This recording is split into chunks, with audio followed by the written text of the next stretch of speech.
Bianca slapped the pastry chef so hard, the silver tray crashed across the marble floor. "You're too useless to work here." Nobody moved. Corinne Hale lowered her head without a word. Bianca lifted her hand to strike again.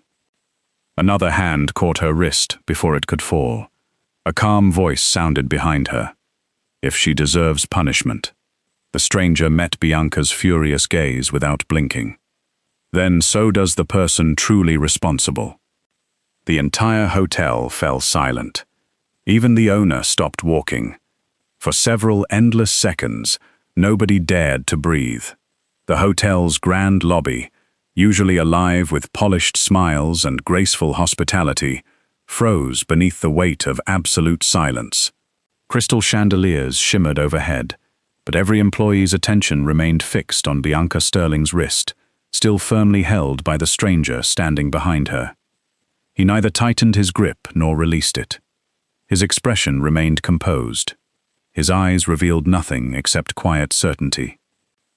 Bianca yanked her arm backward, more shocked than frightened. "How dare you touch me?" she snapped. "Do you have any idea who I am?" The man calmly let go of her wrist. "That depends," he replied evenly. "Do you?" His voice never rose. Yet everyone nearby instinctively lowered theirs. Corinne Hale remained motionless beside the fallen tray. Shards of sugar flowers, broken chocolate decorations, and fragments of white icing lay scattered across the marble floor like pieces of several sleepless nights. She bent down first, not to defend herself, not to explain, simply to clean the mess before someone slipped. That single action unsettled the stranger more than Bianca's slap. He watched as Corinne quietly gathered each broken decoration with careful hands, treating ruined desserts with the same respect she would have shown finished masterpieces. No anger, no accusations, only responsibility. Damien Frost, the hotel general manager, hurried forward wearing an anxious smile. "I'm terribly sorry, sir," he said quickly. "This is simply an internal personnel matter. We'll handle it immediately." "I didn't ask whether you'd handle it." The stranger looked at the broken cake. "I asked what happened." Damien hesitated. Bianca folded her arms. "The pastry chef ruined a wedding cake worth thousands of dollars. I disciplined her. That's all you need to know." The stranger's gaze shifted toward Corinne. "Did you damage it?" She paused for a heartbeat. "Yes." No excuses. No explanation. Only one quiet word. Something about that answer felt incomplete. People who lied usually spoke too much. People protecting someone often spoke too little. Before anyone could continue, another figure entered through the revolving doors. The hotel's owner, Richard Sterling. His confident stride disappeared the instant he recognized the visitor. For the first time that afternoon, genuine fear crossed his face. He hurried forward. "Mr. Mercer." Several nearby executives turned in confusion. "Mercer?" The name spread in whispers across the lobby. Orion Mercer, chairman of Mercer Capital, one of the country's most respected investors. The man whose companies quietly acquired luxury brands without ever seeking publicity. Bianca blinked in surprise. "Dad, you know him." Richard ignored the question completely. Instead, he faced Orion with visible tension. "I sincerely apologize for allowing you to witness this," Orion answered without emotion. "I wasn't disturbed by what I witnessed." A brief pause followed. "I was disturbed by what nobody did." The sentence landed harder than Bianca's slap. Employees who had remained silent instinctively looked toward the floor. Chef Eleanor Finch stood near the kitchen entrance, her fingers tightly gripping the edge of her uniform. She had wanted to intervene. She hadn't. Fear had won. Now guilt settled heavily inside her chest. Bianca forced a laugh. "This has been exaggerated. She's only an employee." Orion slowly turned toward her. "And you believe that makes public humiliation acceptable?" I was protecting the hotel's reputation. Were you? His question remained calm, but I didn't see anyone protecting hers.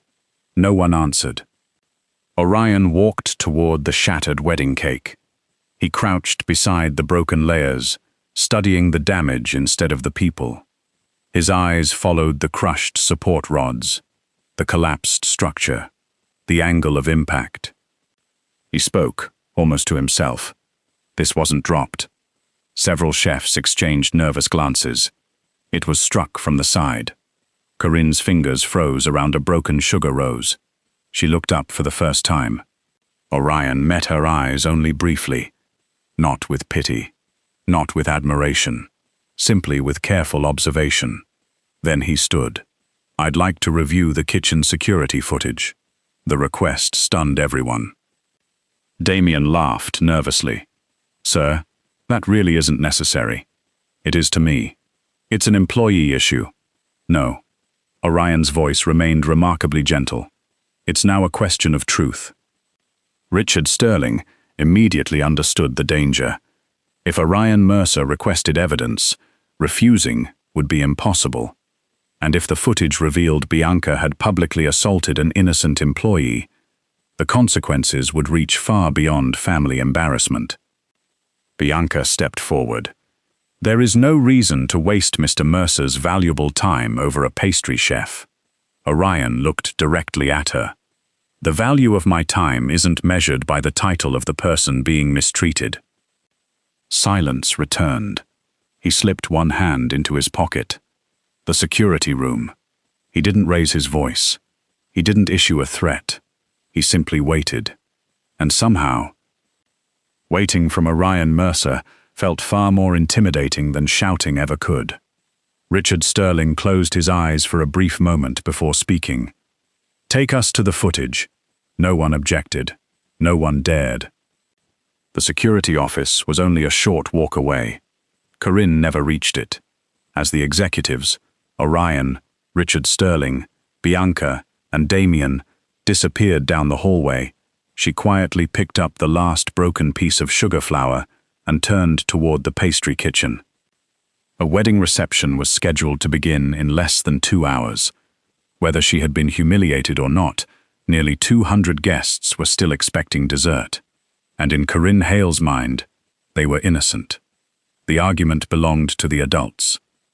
The celebration belonged to the bride and groom. She refused to let one ruin the other. When she pushed open the kitchen door, every conversation stopped. Several pastry assistants looked at her swollen cheek before immediately looking away. Nobody knew what to say. Finally, Eleanor Finch stepped forward. You should go home. Corinne smiled faintly. And tell the bride her dessert disappeared because I was having a bad afternoon. Eleanor sighed.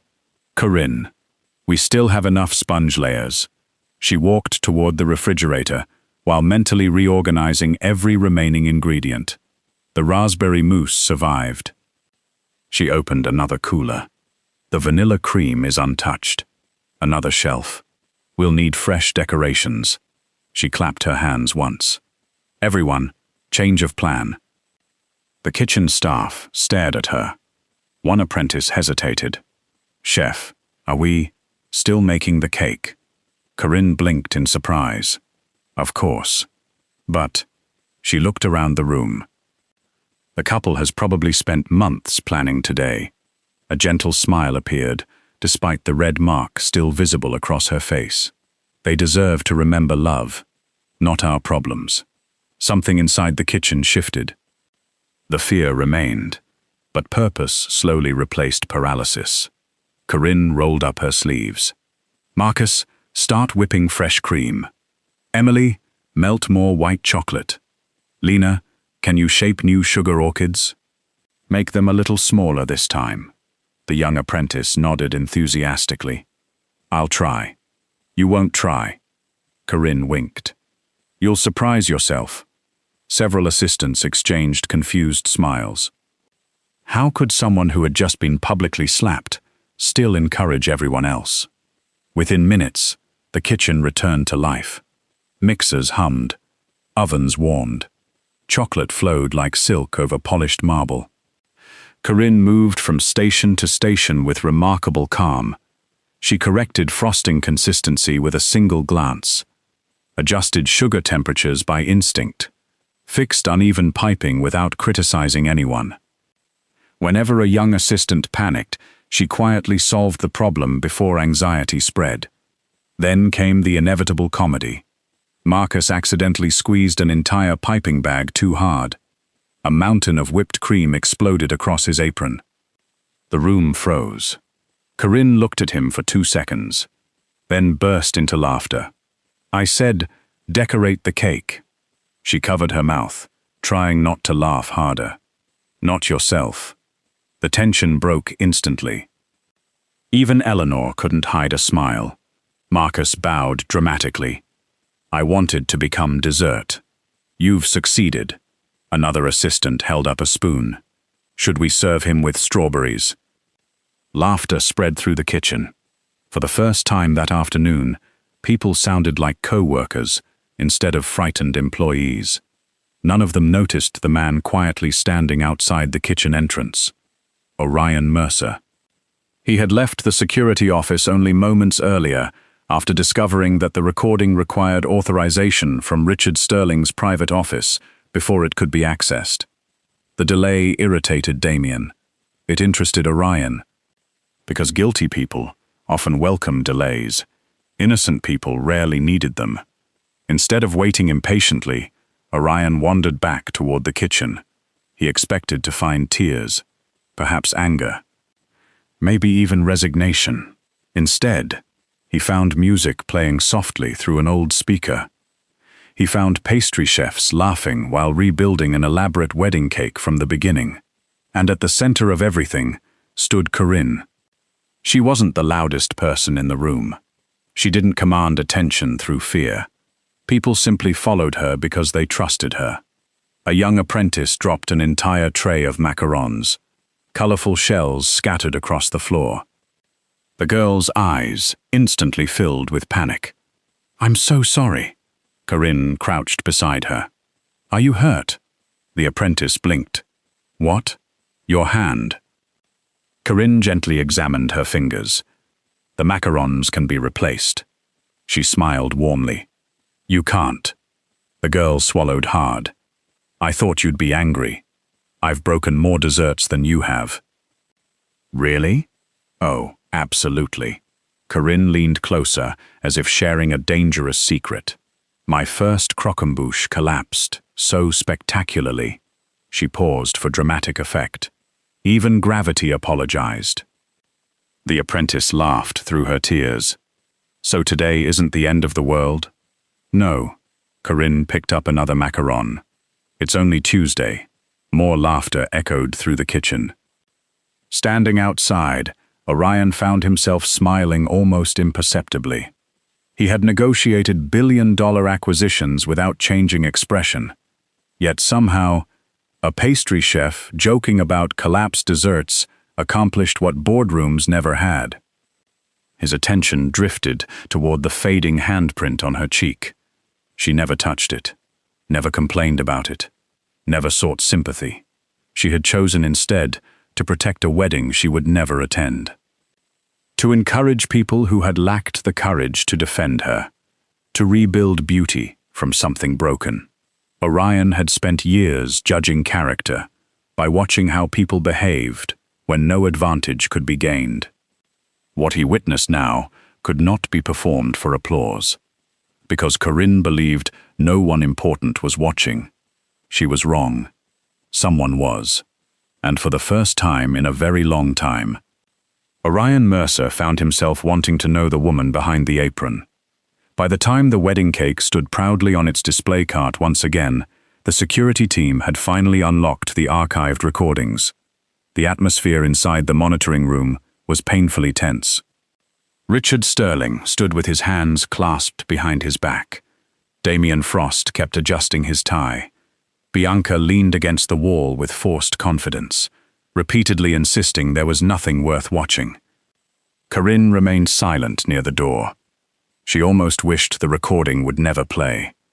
Not because she feared the truth, because she feared what the truth might cost someone else. Orion Mercer stood closest to the monitor. Start from 30 minutes before the incident. The technician nodded. The footage rolled. The kitchen appeared exactly as everyone remembered. Pastry chefs moved efficiently between workstations. Corinne carefully inspected the towering wedding cake before instructing the team to begin preparing the dessert buffet. Nothing unusual happened for several minutes. Then, a young apprentice hurried into frame. "Emily!" Barely 20 years old, nervous, still learning. She carried a tray, stacked with chocolate decorations almost as tall as herself. Someone called her name. She turned instinctively. The edge of the tray clipped one of the metal support tables.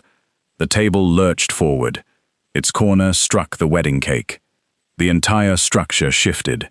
One elegant tier slid sideways before collapsing onto the marble counter. The apprentice froze in horror. She covered her mouth as tears immediately filled her eyes. Every person in the security room watched without speaking. The recording continued. Emily began apologizing frantically. Even without sound, her panic was unmistakable. Then Corinne entered the frame. She looked at the damaged cake, looked at the terrified apprentice, looked toward the dining hall where guests were already beginning to arrive. Instead of raising her voice, she placed both hands gently on Emily's shoulders. The young woman burst into tears. Corinne embraced her for only a moment before calmly assigning the remaining staff to rebuild the cake. No pointing, no blame, no humiliation, only leadership. Several seconds later, Bianca stormed into the kitchen. The recording clearly showed her demanding answers. Emily attempted to step forward. Corinne quietly stopped her. Then, Corinne nodded once, accepting responsibility. Everyone watched as Bianca slapped her. The room fell silent before the video even ended. The technician paused the screen on the exact moment Corinne shielded the apprentice behind her. Nobody moved. Nobody spoke. The truth required no explanation. Bianca slowly straightened. She admitted it. Her voice lacked its earlier confidence. She said she was responsible. She accepted responsibility, Orion corrected quietly. Those aren't always the same thing. Bianca frowned. What's the difference? Orion never looked away from the frozen image. The first protects someone's mistake. The second reveals who made it. No one answered. Emily suddenly broke into sobs. "I'm sorry." She rushed toward Corinne. "I tried to tell them. I wanted to confess. I couldn't let you take the blame anymore." Corinne gently held the young woman's trembling hands. "You were frightened. I should have spoken. You were frightened," Corinne repeated softly. "People don't always make their best decisions when they're frightened." Emily shook her head violently. "But you were slapped because of me." A faint smile crossed Corinne's face. "No." She glanced briefly toward Bianca. "I was slapped because someone chose to slap me." The distinction settled heavily over the room. Emily's accident had damaged a cake. Bianca's choice had damaged a person's dignity. They were not the same. Eleanor Finch quietly wiped tears from her eyes. She had known the truth. She had simply lacked the courage to defend it. That realization hurt more than any accusation could have. Damien swallowed nervously. Perhaps we all reacted too quickly." Orion finally turned toward him. "No. You reacted exactly as your character allowed." Damien lowered his eyes. Richard Sterling looked years older than he had an hour earlier. He faced Corinne. "I failed you." She offered the same gentle smile she gave nearly everyone. "I'm glad the truth came out." He looked ashamed. "You should be angry. I was disappointed. There's a difference." Her answer surprised everyone. Anger often disappeared with time. Disappointment lingered much longer. Orion studied her quietly. Throughout his career, he had met powerful executives, politicians, celebrities, and criminal leaders who demanded loyalty through fear. Corinne possessed none of their authority, yet she had inspired greater loyalty simply by protecting someone weaker than herself. She had accepted humiliation to preserve a young woman's future, not because anyone would reward her. Not because cameras were recording, because that was simply who she was. He suddenly understood why the kitchen had come alive the moment she returned. People trusted competence, but they followed kindness. Emily looked up through tear-filled eyes. "Chef, why did you do it?" Corinne smiled with quiet embarrassment. "I remembered my first week. Everyone listened. I ruined an entire banquet dessert display." Several assistants exchanged surprised looks. "You did?" "Oh, spectacularly." She laughed softly. "I cried so much that Chef Eleanor gave me 2 towels instead of 1. Even Eleanor chuckled through her tears. "I almost fired you. You almost fainted first." A ripple of laughter eased the tension. Corinne continued. "If someone had destroyed my confidence that day," she squeezed Emily's hand gently, "I might never have become the pastry chef standing here now." Silence followed, not uncomfortable, respectful.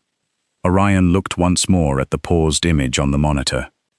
A woman shielding another person from blame, a leader without arrogance, a professional without pride, a heart stronger than anyone had noticed. For the first time in years, the city's most feared mafia boss admired someone not for their power, but for their quiet courage. Truth had a peculiar way of spreading through a luxury hotel, not loudly, not officially. It traveled through lowered voices in elevators, whispered conversations in linen rooms, and cautious exchanges between employees who pretended they were discussing something else.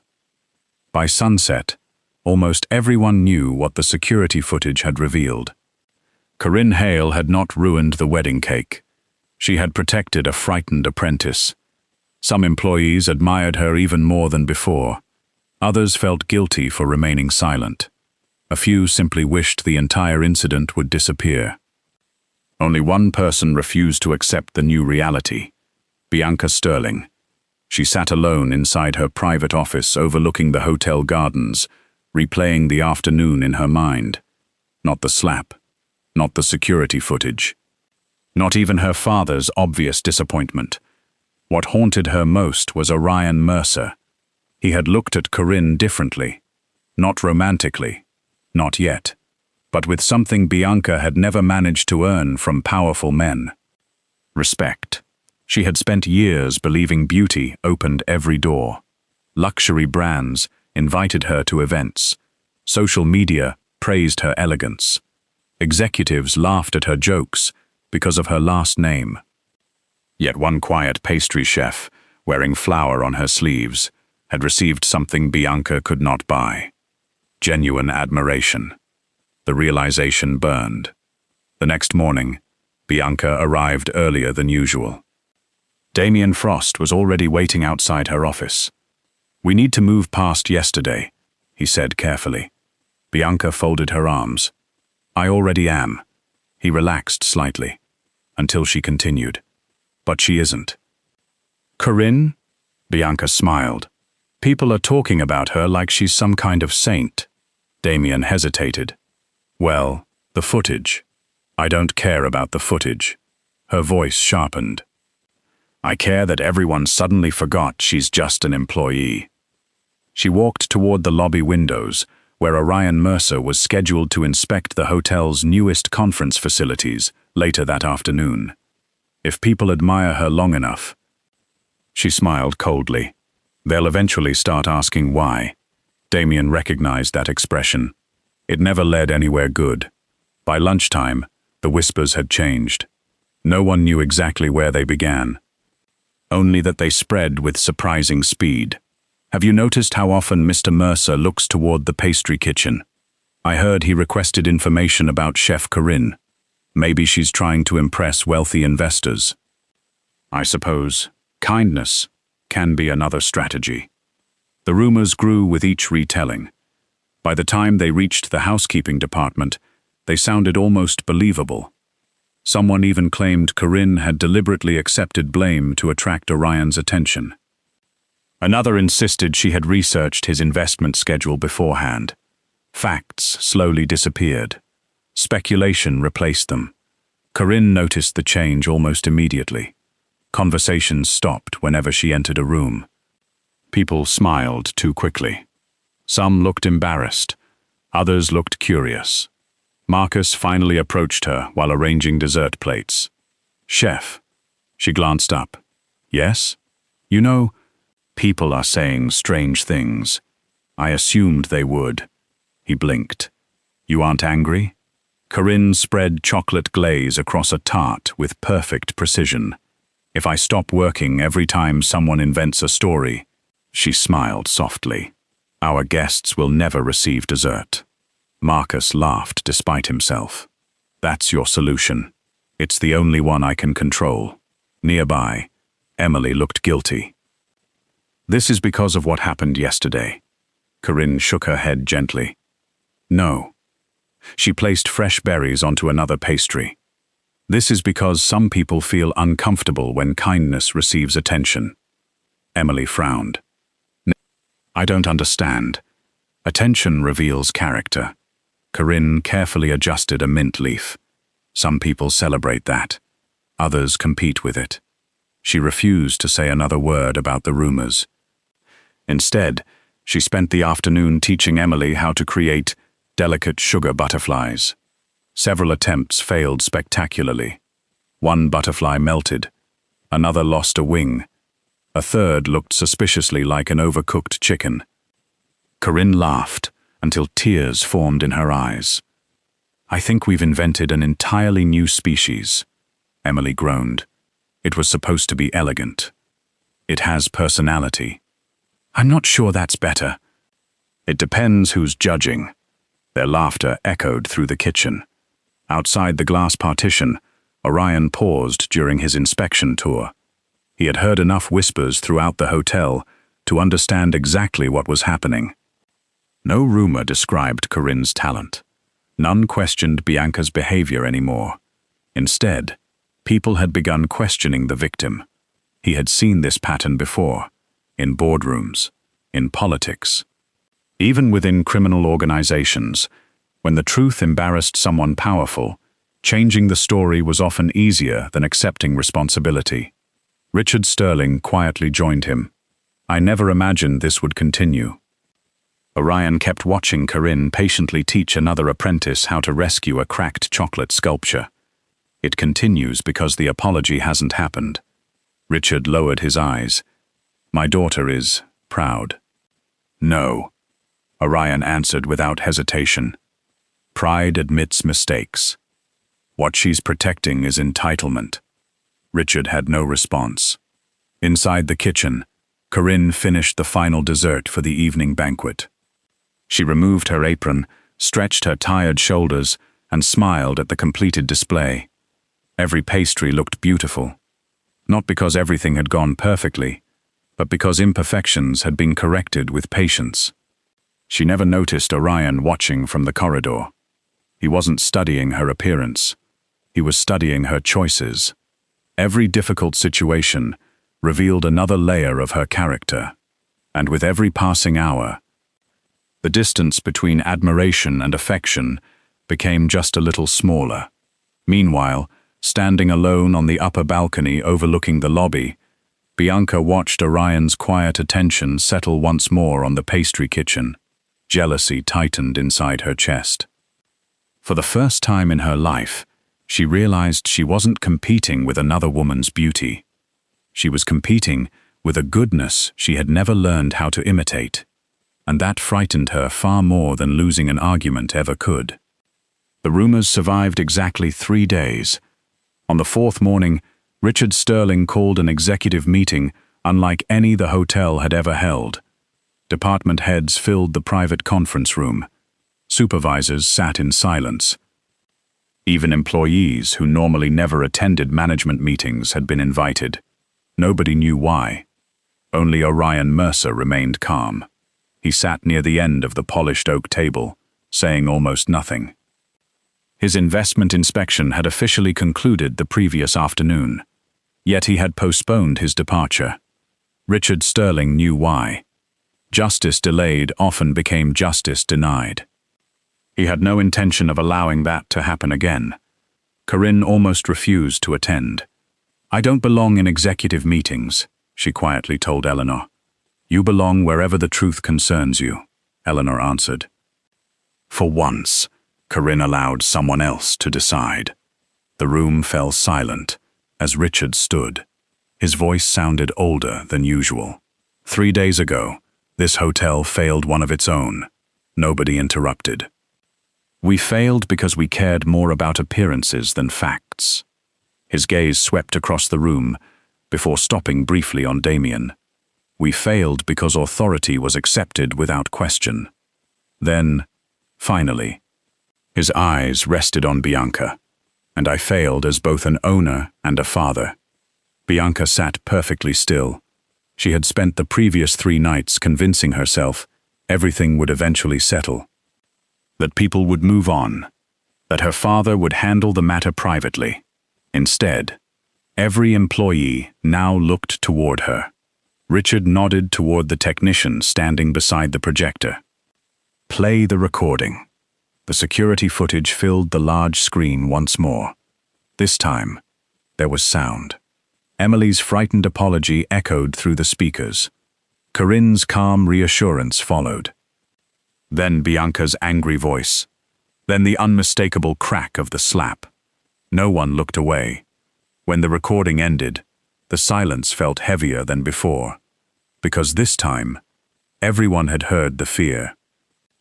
Everyone had heard the humiliation. Richard spoke quietly. "The facts are no longer in dispute." He turned toward Bianca. "My daughter has something she wishes to say."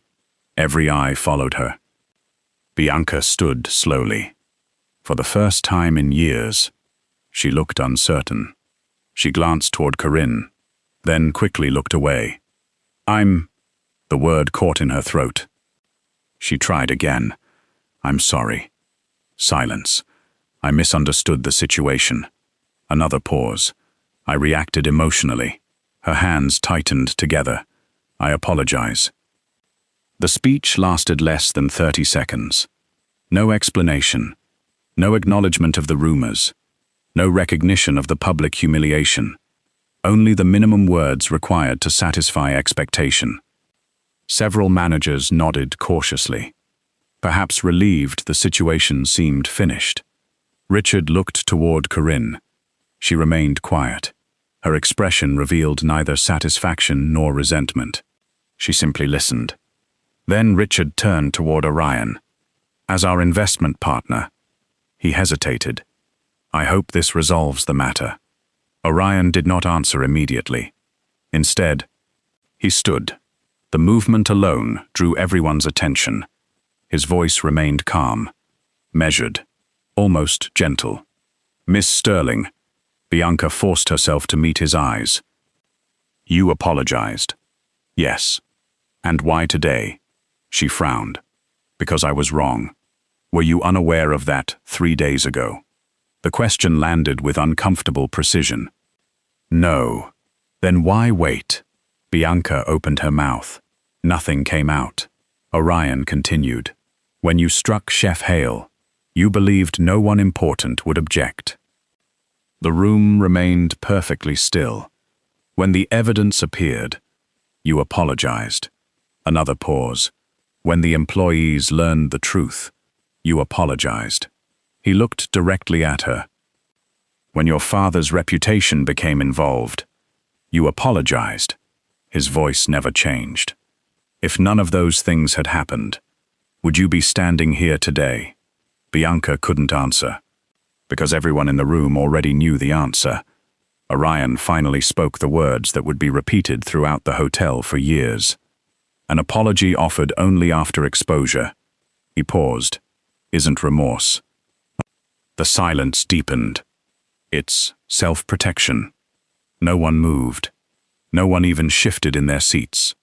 The sentence settled over the room with quiet finality. Richard slowly lowered his head.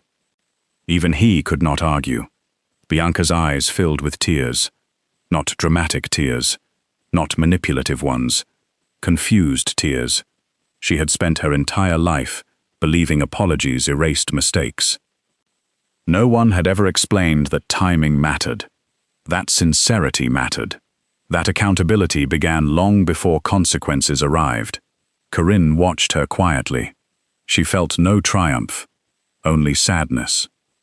Because people rarely became cruel overnight. Cruelty usually grew from years of never hearing the word no. Richard faced the employees, effective immediately. He took a slow breath. Miss Bianca Sterling is suspended from all operational authority within this hotel. Gasps rippled through the room.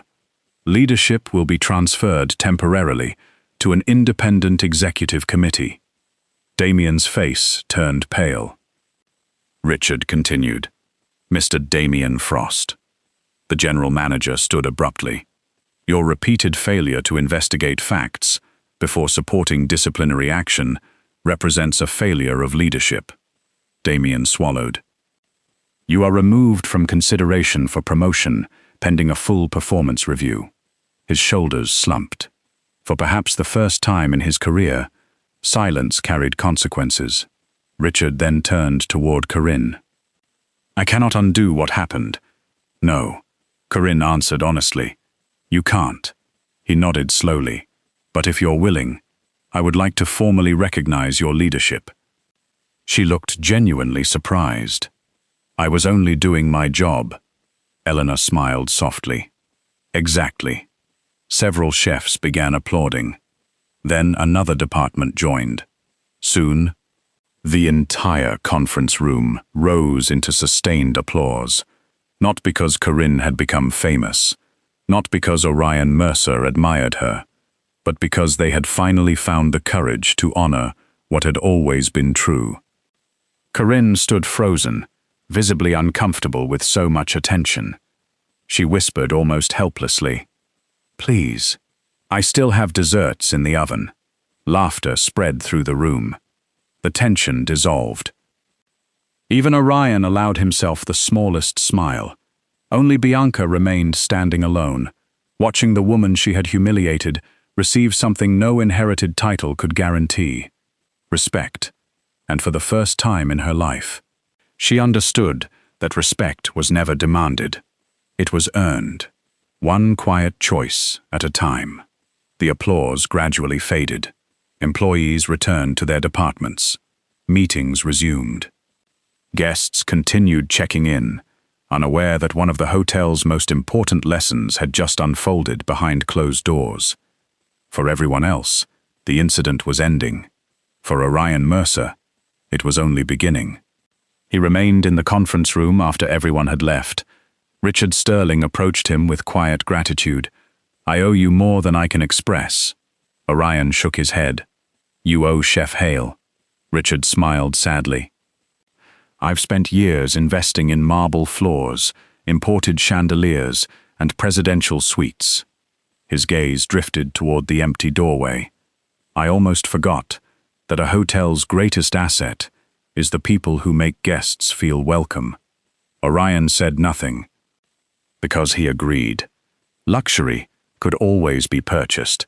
Character never could. The following afternoon, Corinne stood alone in the pastry kitchen, experimenting with a new dessert. No wedding, no banquet, no demanding client, just curiosity. She believed every month should include one day devoted entirely to creating something that might fail.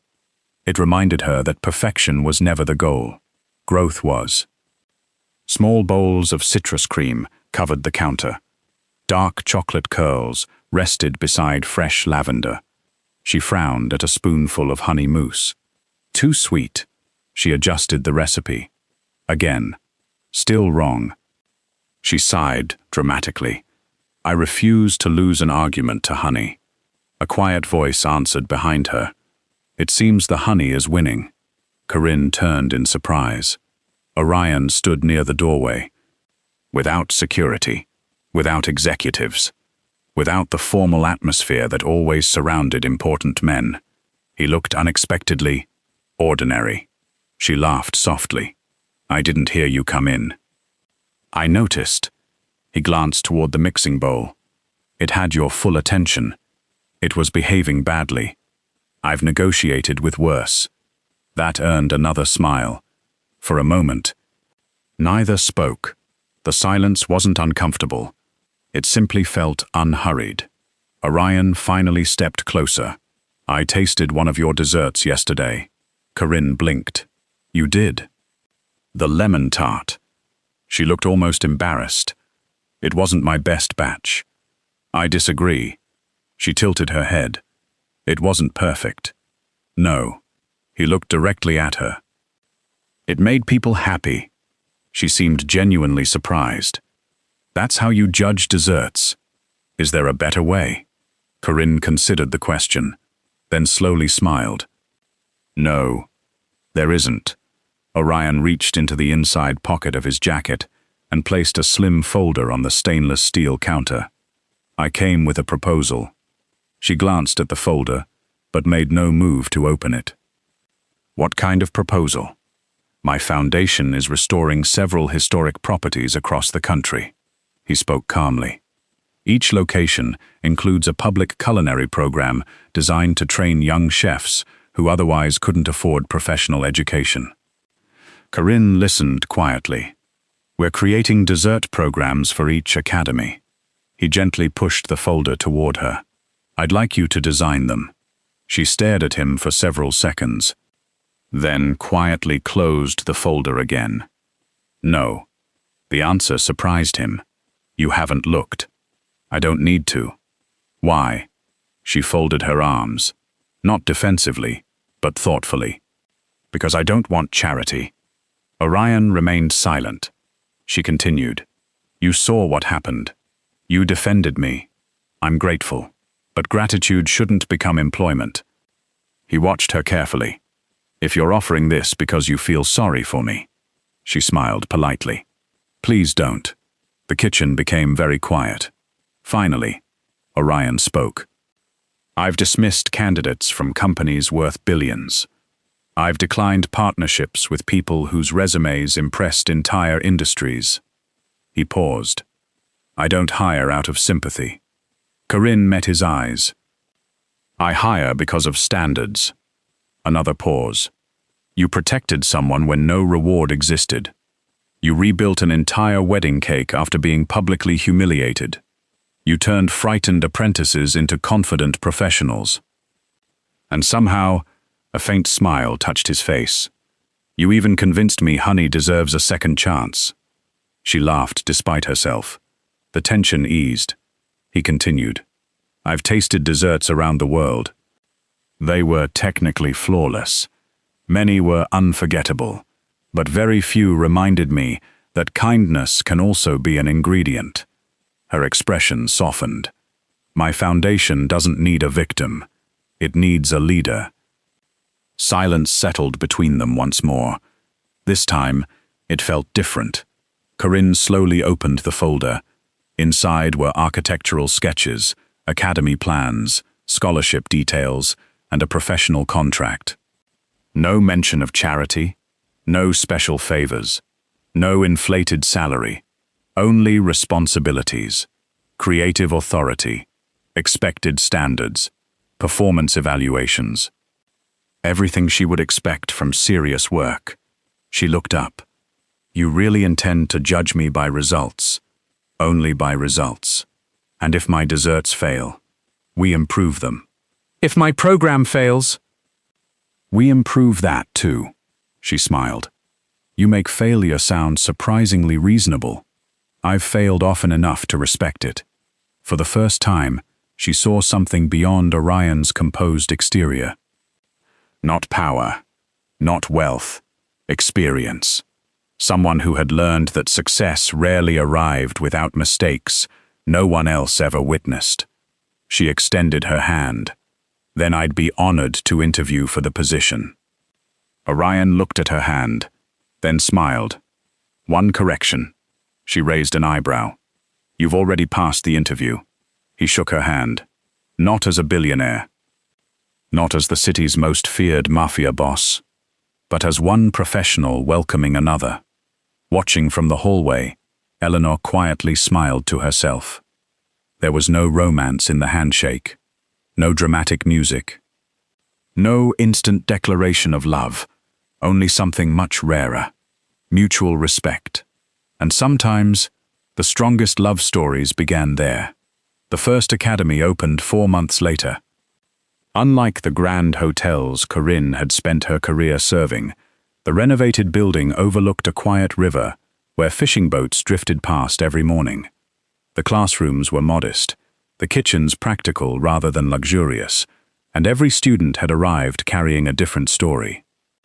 Some had lost scholarships they could never replace. Some had worked multiple jobs just to afford culinary school. Others had never imagined they would receive professional training at all. Corinne greeted every student the same way. "Leave your fear at the door." The students exchanged uncertain smiles. "You'll make mistakes here." She picked up a whisk. "You'll burn sugar." She lifted a cracked tart shell. "You'll overbake pastries." She pointed toward an empty trash bin. "And you'll become personally acquainted with that garbage can."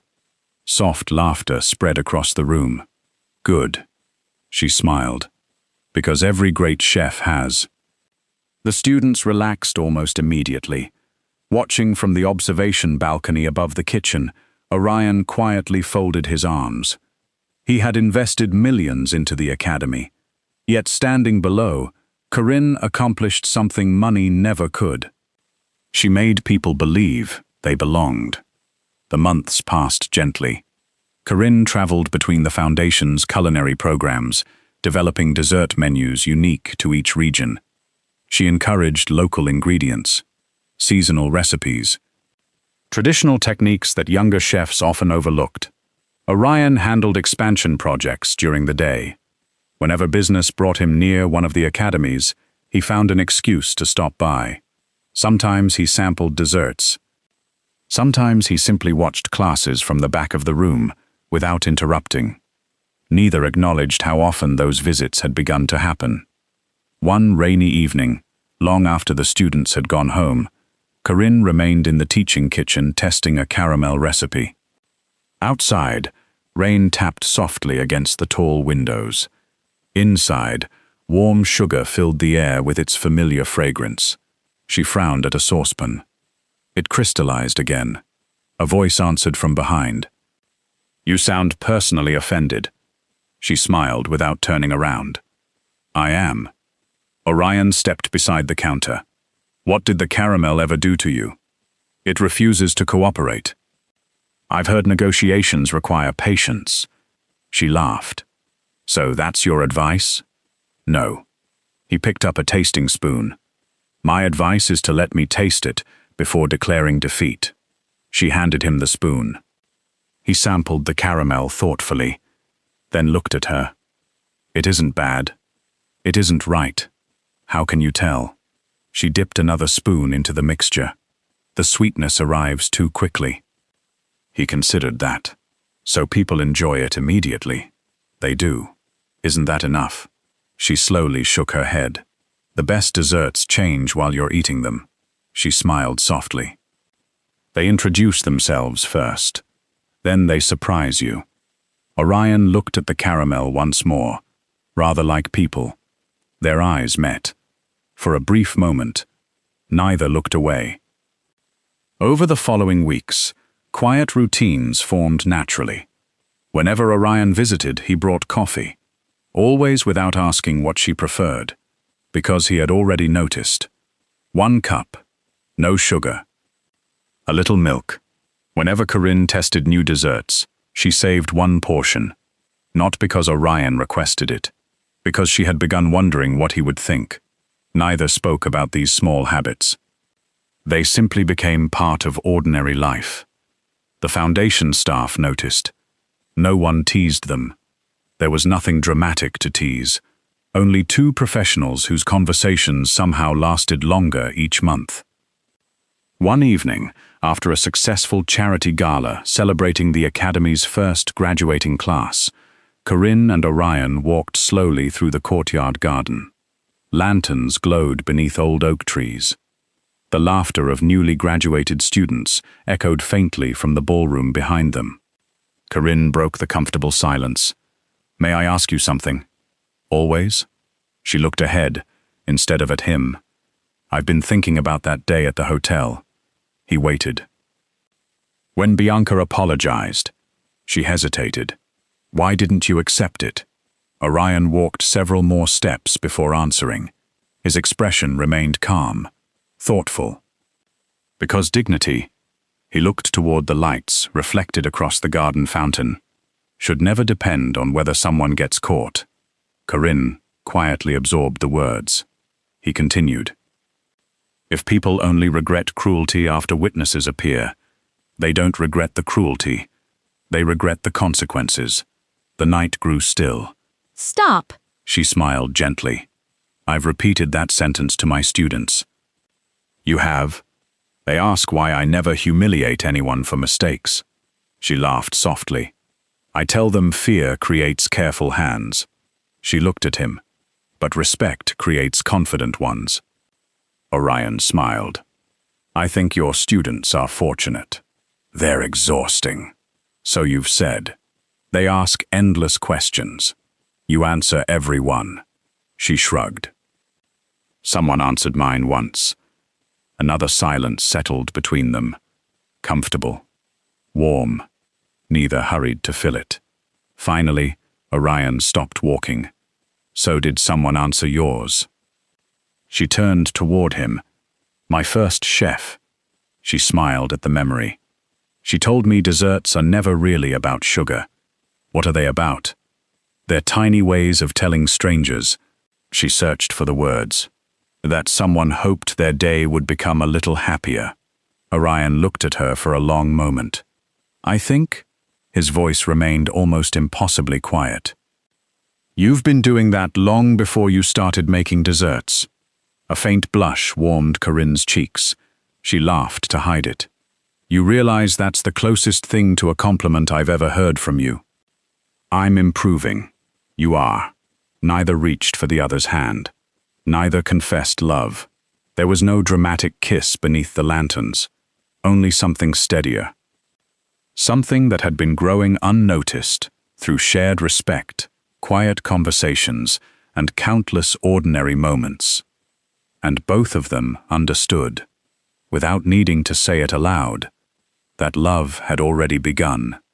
1 year later, the grand hall of the National Culinary Academy glittered beneath hundreds of crystal lights as the country's finest chefs, restaurateurs, culinary historians, and journalists gathered for the annual Excellence in Gastronomy Awards. It was the most prestigious evening in the profession. Winning here meant far more than popularity. It meant respect from people who understood exactly how difficult true excellence was. Corinne Hale almost didn't attend. She insisted someone else deserved the spotlight. Eleanor Finch had practically pushed her onto the train. "If you refuse this invitation," Eleanor had laughed over the phone, "I'll personally bake the world's worst fruitcake and mail it to your apartment every Christmas." Corinne had surrendered immediately. No one deserves punishment like that. Now she stood backstage wearing a simple midnight blue gown. Elegant, comfortable, entirely herself. She still felt more at home wearing a white chef's jacket, dusted with flour, than standing beneath television cameras. Across the room, Orion Mercer watched quietly. He wore the same calm expression that had accompanied him through boardrooms, negotiations, and countless public appearances. Yet tonight was different. For perhaps the first time in years, he found himself genuinely nervous. Not for himself, for her. The master of ceremonies stepped onto the stage. "Ladies and gentlemen, tonight we celebrate not only extraordinary technique, but the people whose work reminds us why food has always been about more than hunger." Applause filled the hall. The finalists appeared on the large screen. Corinne Hale, 3 other nationally recognized pastry chefs. Each had transformed modern desserts in unique ways. The envelope was opened. A brief smile crossed the presenter's face.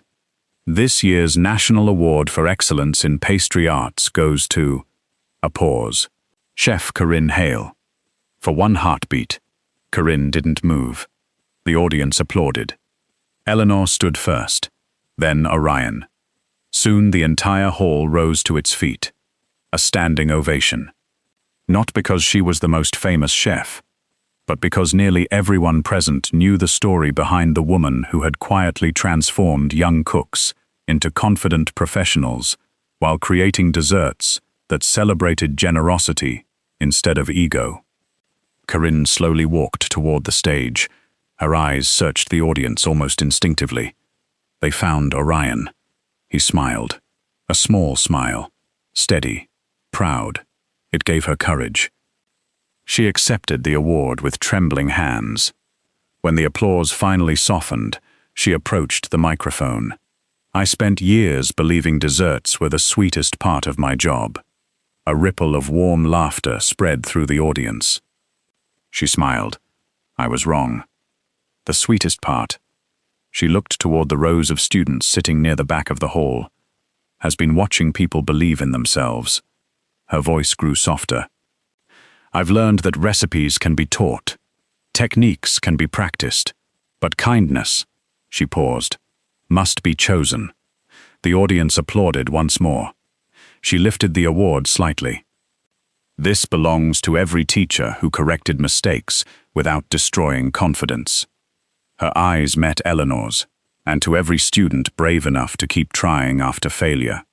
She stepped away from the microphone to another standing ovation. Moments later, journalists gathered in the reception hall. Questions flew from every direction. One reporter approached Orion. Mr. Mercer. He turned politely. You've invested in countless successful businesses. You've worked with world-famous chefs. The journalist smiled. So, tell us, what's your favorite dessert? The room grew unexpectedly quiet. Many expected him to name Corinne's award-winning creation. Perhaps her celebrated lemon tart, or the signature chocolate soufflé now served in every academy. Instead, Orion looked toward Corinne, who was laughing with several former students only a few steps away. A warmth softened his normally reserved expression. My favorite dessert, he answered slowly, is the first one she made after believing in herself again. Silence lingered for a second. Then every camera turned toward Corinne. She looked completely bewildered. What? Someone repeated Orion's answer. Her cheeks immediately turned pink. She laughed so hard she had to cover her face. That dessert wasn't even very good. Orion shook his head gently. I disagree. It tasted like hope. The surrounding guests smiled. Several students wiped away quiet tears. Even the journalists lowered their cameras for a moment, because everyone understood he wasn't really talking about sugar, or chocolate, or pastry. He was talking about the day a woman refused to let humiliation define her future. Corinne walked toward him, still laughing. You always say unexpected things. I learned from an excellent pastry chef.